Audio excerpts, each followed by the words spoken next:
Mike Bako is sports managing editor of dailynational.com, and I asked him what China and Finland can learn from each other. Well, I think what they're looking to gain from each other is just the exposure to each other. Finland, obviously, with a great tradition of sports and sportsmanship, especially in the Winter Olympics, and well, China doesn't really have that experience. So right now with the Finland and with the Chinese presidents meeting at this summit, what they're really trying to hash out is what is going to be behind 2019, the year of sports, and how can Finland help transition China and the Chinese population and awareness and consciousness into this sporting mindset like Finland has a strong hold over for many, many years and many, many generations. Well, to your point, China, we know, launched several youth programs starting kids younger in winter sports. What kind of impact do you think those sorts of programs will have in growing more of a sporting culture in China?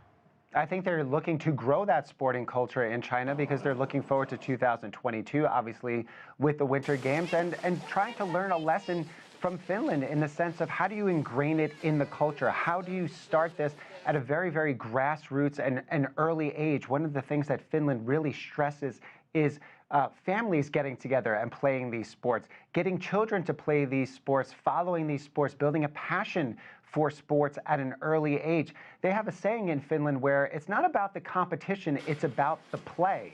And that really fosters young age, school age kids. They start to learn sports at a school age, and that's one of the things with this partnership that Finland, almost in an exchange program, if you will, they're sending coaches over, they're sending athletes over. How do they ingrain some of these cultural steps in China, and how do they help China grow? They have a partnership going back many, many years.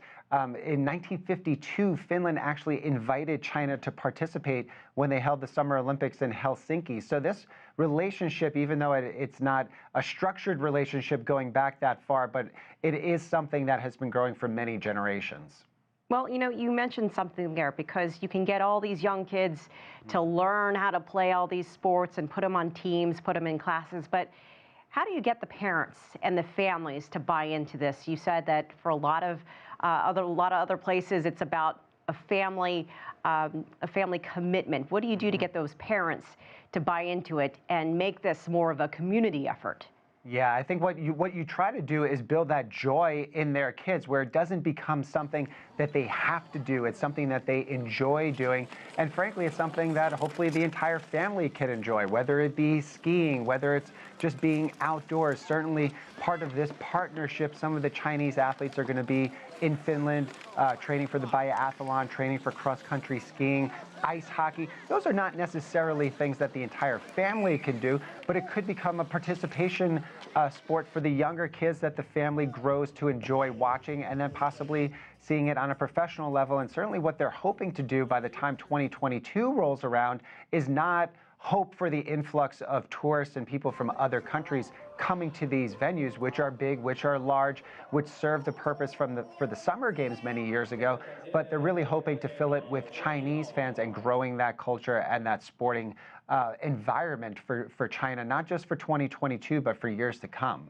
And Mike, there's also the cost. I mean, we really can't leave out skiing, hockey, ice skating. These are sports that are huge investments. They're expensive to play. You have to buy the equipment, the clothing, the ice fees. How do you talk to families about the financial considerations here as well? That's a struggle that even goes on here in the States, obviously. When you think about there is becoming a haves and have-nots when it comes to travel teams, when it comes to getting the best access to fields and equipment, private trainers, all of those things. Unfortunately, it's a universal issue that not only is just something that's going on here in the States, but also in China, and then increasingly in other nations when it comes to, say, soccer and football in other parts of the country where kids go off to club teams at a very early age. But even before that, what do the parents do when the kids are 6 and 8 and 10 years old when they're actually being scouted by some of these club teams? So it's a universal issue that this partnership will hope to address, but I don't think just this partnership will be able to address it because it spans many nations, many sports, and many generations. Almost you have to think about it as a fact of life and, to use the pun, a cost of doing business in a way.